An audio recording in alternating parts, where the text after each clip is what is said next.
Welcome students, आप एमएलगेमेशन पढ़ रहे हैं। क्वेश्चन नंबर 19 है और ये बहुत सारे कमेंट आते रहते हैं तो मुझे लगा चलो बना देता हूँ।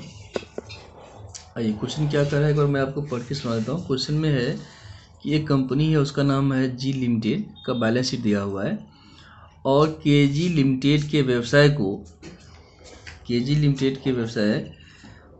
के लिमिटेड जो है ना, मतलब एक कंपनी है जी लिमिटेड, इसका बैलेंस शीट दिया हुआ है। दूसरी कंपनी है के लिमिटेड। तो के लिमिटेड ने क्या किया है, जी लिमिटेड के व्यवसाय को परचेज कर लिया है, ठीक है ना। और कंडीशन क्या है परचेज करने का, वो देखिए। पहला कंडीशन है कि प्रत्येक अंश के लिए 2.5 रुपया नगद इसको मिलेगा। तो जितना भी जी के पास शेयर है ना, 2.5 रुपया उसको एक शेयर पर मिलेगा। तो कुल शेयर यहाँ पर 6 लाख है, 10 का शेयर है तो 10 से भागा लगा दो, 60,000 शेयर हो गया। 60,000 गुना 2.5 कर दो, ठीक है, ये कैश मिलेगा। अगला कंडीशन है के लिमिटेड के पूर्णतः 10 रुपया वाले 90,000 सम अंशों का 15 रुपया प्रति अंश के मूल्य पर भुगतान ये निर्गमन किया जाएगा। मतलब 10 का शेयर है और 15 पर इशू होगा तो 5 का प्रीमियम हो गया। आगे है जी लिमिटेड के 12% डिवेंचर का 20% प्रीमियम पर भुगतान कर दिया जाएगा। तो जो डिवेंचर है 12%, वो 20 पर हम पेमेंट करेंगे, ठीक है। आगे और ये एक नया कंडीशन और भी है इसमें, कैसे करेंगे हम, तो जो 20 पर हम प्रीमियम पर पेमेंट करेंगे हम 20%, तो जो 12% है ना वो अब 14% हो जाएगा। और जो इश्यू का कंडीशन है वो 96% पर निर्गमन किया जाएगा, ठीक है ना। ये सारे कंडीशन हम लोग हिसाब के माध्यम से समझ लेंगे। फिर आगे क्या कहा गया है कि संपत्तियों का रिवैल्यूएशन किया गया है। अस्थायी संपत्ति है 12 लाख, स्टॉक को 1,42,000, व्यापारिक प्राप्त को 5% प्रोविजन पर जो है रिवैल्यूएशन करना है। और समापन का खर्च दिया हुआ है कितना, 5,000, और तो कुछ नहीं है। आइए तो सबसे पहले हम निकालेंगे यहाँ पर परचेज प्राइस, ठीक है ना, परचेज प्राइस।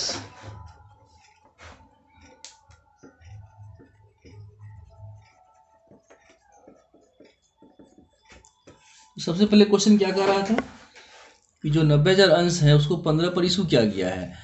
तो इक्विटी शेयर्स 90,000 है, 10 का शेयर है तो गुना 10 करो, 15 पर दिए हैं तो 5 रुपया प्रीमियम कहलाएगा। सिक्योरिटी प्रीमियम 90,000 गुना 5, तो ये हो गया 9 लाख हो गया। और ये 45,000, 90,000 गुना 5, 4,50,000। आगे कहा गया कि प्रत्येक अंश पर जो है नगद दिया जाएगा 2.5 रुपया। तो 60,000 शेयर है गुना 2.5, ये 6 गुना 12 3 15, ये हो गया 1.5 लाख। और कुछ नहीं है, सबको जोड़ लेंगे हम, ये 4 5 6 9 15, परचेज प्राइस हो गया 15 लाख, ठीक है ना। अब आगे आपको तैयार करना है रियलाइजेशन अकाउंट। सबसे पहले क्वेश्चन बोल रहा है, और लिखने का मन है तो आप लिखिए यहाँ पर in the books of G limited, आप लिखिएगा in the books of G limited.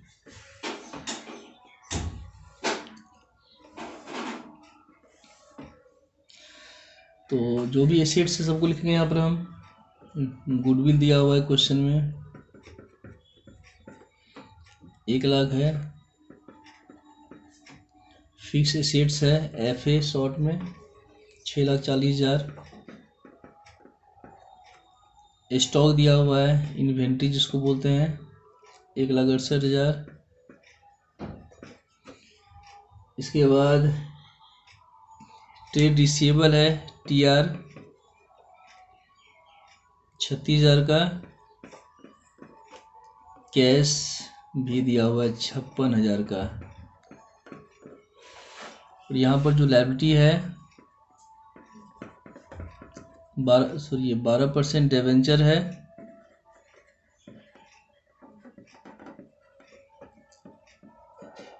एक लाख का। ट्रेड पेबल है 20,000 का। और जो परचेजिंग कंपनी है उसका नाम है के लिमिटेड। कितना में खरीदा गया है आपके बिजनेस को, तो 15 लाख में। सारा काम करने में खर्चा हुआ है 5,000 का। समापन व्यय है तो टू कैश यहाँ पे कर देंगे हम, एक्सपेंस 5,000 का। और तो कुछ नहीं है, इसको जोड़ने से ये होता है 16,20,000। 16,20,000 में इसको जोड़ के हम घटा देंगे, जो आएगा वो प्रॉफिट कहलाएगा। प्रॉफिट कहाँ जाता है, तो प्रॉफिट जाएगा शेयर होल्डर फंड में। चूँकि इक्विटी शेयर है तो यहाँ लिखेंगे हम इक्विटी शेयर होल्डर, ये प्रॉफिट है। क्या है, प्रॉफिट।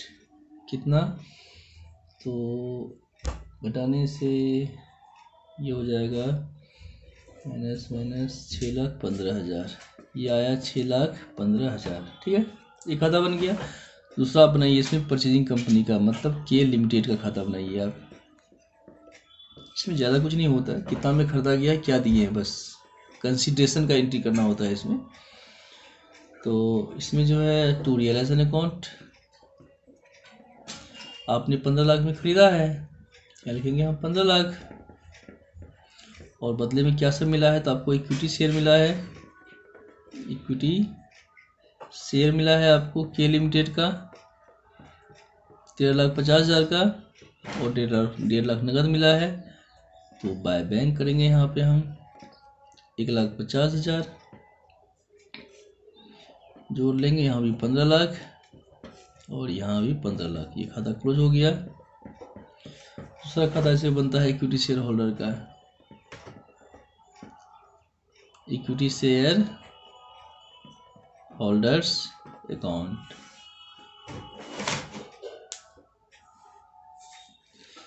जितना आपके पास इक्विटी शेयर्स है हम उसको लिखेंगे, हम जो भी प्रॉफिट है उसको लिखेंगे, हम लॉस है उसको भी लिखेंगे। हम देखते हैं क्या सब है। तो इक्विटी शेयर कैपिटल है 6 लाख का, इक्विटी शेयर कैपिटल 6 लाख का। जनरल रिजर्व है 1,70,000 का। रियलाइजेशन से प्रॉफिट हुआ है 6,15,000 का, और ये प्रॉफिट दिया है। Statement of profit and loss, ये बैलेंस शीट में दिया हुआ है। और इसको पेमेंट क्या सब करना है, तो share equity share capital, equity share capital 13,50,000 का। और कैश जो घट रहा है हम कैश से पेमेंट करते हैं, 1,45,000 घट रहा था, सबको जोड़ दो, ये होता है 14,95,000, 14,95,000। ठीक है ना।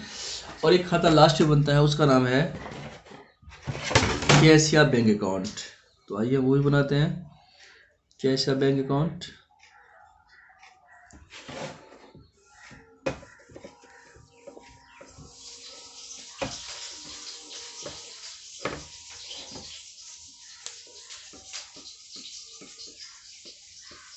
बैंक अकाउंट,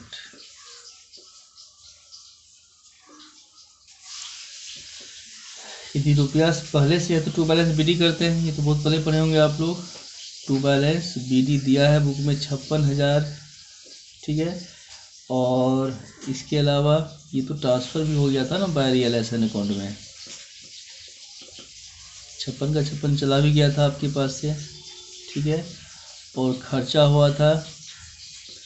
और एक चीज़, इस खाते का एक ही नियम है, रुपया आएगा तो डीआर, जाएगा तो सीआर। आपने जो है के लिमिटेड से प्राप्त किया है 1,50,000। ठीक है, और बाद में पेमेंट किया था कितना, शेयर होल्डर को पेमेंट किए हुए हैं, तो शेयर होल्डर 1,45,000, बस सबको जोड़ देंगे हम, ये हो जाएगा 2,06,000, 2,06,000। और तो इसमें कुछ है नहीं। आगे आपको एंट्री करना है इन द बुक्स ऑफ के लिमिटेड। ठीक है, तो आइए हम वो भी करके दिखाते हैं, इन द बुक्स ऑफ के limited.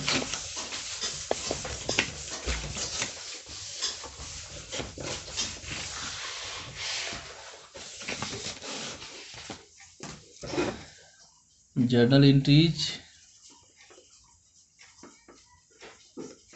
In the books of, इसमें ज़्यादा एंट्री नहीं होता है, के लिमिटेड।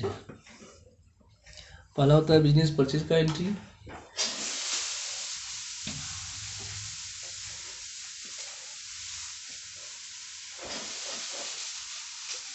यहाँ डेट लिखिए, पार्टिकुलर्स,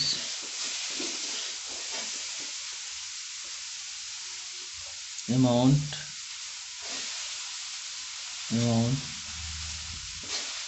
LF। पहला है कि आपने कितना में बिजनेस परचेज किया है, तो पहला एंट्री हो जाएगा business purchase account debit to liquidators of G limited. तो आपने खरीदा है 15 लाख में, 15 लाख में। इसके अलावा क्या सब आया आपके पास, तो संपत्ति का रिवैल्यूएशन क्या गया था, फिक्स एसेट्स FA मतलब फिक्स एसेट्स अकाउंट डेबिट, इसका वैल्यूएशन है 12 लाख पे। इन्वेंट्री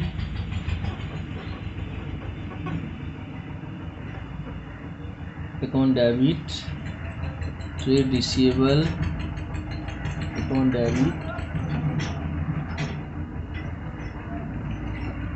कैश अकाउंट डेबिट और गुडविल अकाउंट डेबिट। आगे है 12% डिबेंचर, ट्रेड पेबल अकाउंट, आगे provision for doubtful debtors account और फिर लास्ट में बिजनेस परचेज। तो अमाउंट अब देखते हैं क्या सब है। 12 लाख का जो है ना फिक्स एसेट्स है, 1,42,000 इन्वेंट्री के बारे में कहा गया था, ट्रेड रिसीवेबल 36,000 और ये 56,000 है, गुडविल है 1 लाख का, ठीक है, और डिबेंचर भी है 1 लाख, 20,000 का ट्रेड पेबल, 5% प्रोविजन हो जाएगा 20,000 और फिर बिजनेस परचेज आपने 15 लाख में ख़रीदा है। सबको हम जोड़ लेंगे और इसको हम इसमें से घटा देंगे, यदि बैलेंस हो गया तो ठीक है, लेकिन यहाँ बैलेंस नहीं हो रहा है, तो जो डिफरेंस आएगा ना वो गुडविल कहलाएगा। गुडविल अकाउंट, ये बैलेंसिंग फिगर है, मतलब माइनस करके आया है, ठीक है ना। कितना, तो ये होता है 87,800, ठीक है।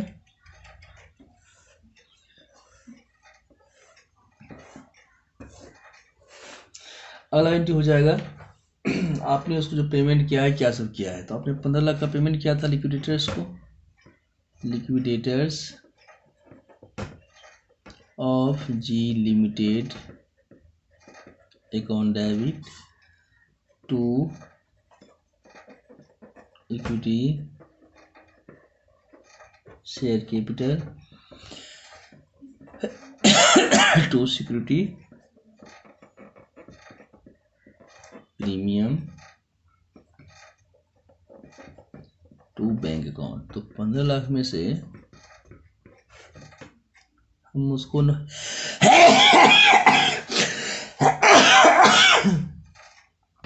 लाख रुपए का शेयर दिए थे, 5% प्रीमियम काट लिए थे और 1.5 लाख का जो है उसको हम नगद भुगतान किए थे, ठीक है। आगे कंडीशन और भी था कि जो 12% डिवेंचर है उसको 14% डिवेंचर में पेमेंट किए हैं, तो 12% डिवेंचर अकाउंट डेबिट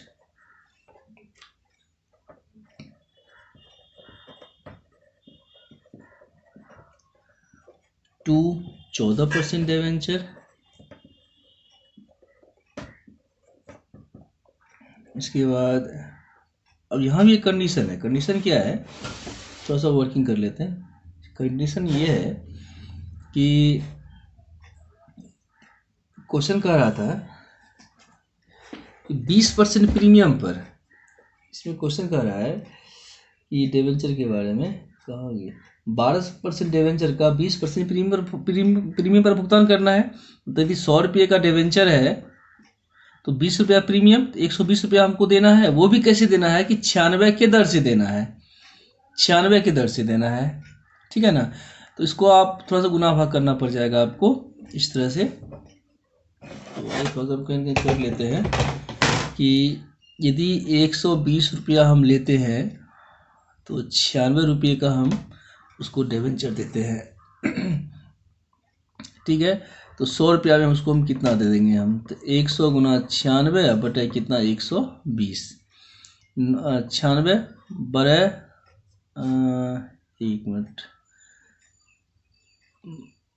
नहीं ये थोड़ा सा उल्टा हो गया, इस तरह से नहीं करना होगा। क्वेश्चन क्या कह रहा था कि 14% डिवेंचर को 96% पर इशू करना है, मतलब 100 का सामान जो है उसको 96 पर देना है, यही ना। ओ तो मतलब 96 रुपया लेंगे हम, तो 100 रुपये का उसको हम डिवेंचर देंगे। हम ले चुके हैं कितना 120, तो हम उसको कितने का डिवेंचर देंगे वाट, चूँकि 100 रुपया का जो डिवेंचर है 20% प्रीमियम पर देना है आपको, तो 120 रुपया देना है, मतलब आप उससे ले चुके हैं 120 रुपया। तो 96 रुपया डिवेंचर का डिवेंचर यदि आप देते हैं तो इसका मूल कीमत कितना है 100 रुपया है, आप उसका ले चुके हैं 120 रुपया, तो डिवेंचर कितना होगा वाट, तो 120 गुना कितना, जो ये 1,20,000 है, तो 120 गुना 100 बटे कितना 96, ठीक है। तो 12 है 96, 12 एकम 12, तो फिर 8 से जो है ना हम 100 भागा 8 कर देंगे हम, कितना बार में करता है 100 भागा 8, 8 का 8 2 आया, 8 दूना 16, 4 8 45, 125। इसका मतलब है कि उसको 1,25,000 का शेयर मिलेगा, ठीक है, सो डिवेंचर मिलेगा। ये 14% डिवेंचर जो आप देख रहे हैं ना, ये कितना का मिलेगा उसको 1,25,000 का मिलेगा, 1,25,000 का डिवेंचर मिलेगा। अब कह रहा है कि 96 पर दे रहा है, तो बाद बाकी डिस्काउंट हो जाएगा, क्योंकि उसको जो हम दे रहे हैं तो वो तो 1,20,000 ही देना था हमको, दे रहे 1,25,000, इसका मतलब अधिक जो हम उसको अधिक दे रहे हैं वो डिस्काउंट हो गया, तो discount on issue of debenture account debit कितना 5,000, बस और तो कुछ नहीं है। अब इस डिस्काउंट को आप जो है प्रीमियम से आप रिटर्न ऑफ कर सकते हैं, क्योंकि आप शेयर जो दे रहे हैं, आप प्रीमियम ले रहे हैं कितना 4.5 लाख का, तो उस 4.5 में से आप इस 5,000 को माइनस कर सकते हैं, तो उसका एंट्री इस तरह से हो जाएगा, security premium account debit to discount on issue of debenture कितना 5,000, ठीक है ना। ये था क्वेश्चन नंबर 19। मिलते हैं, सॉरी 20 नंबर था शायद, मिलते हैं अगले क्वेश्चन 21 में। थैंक्स।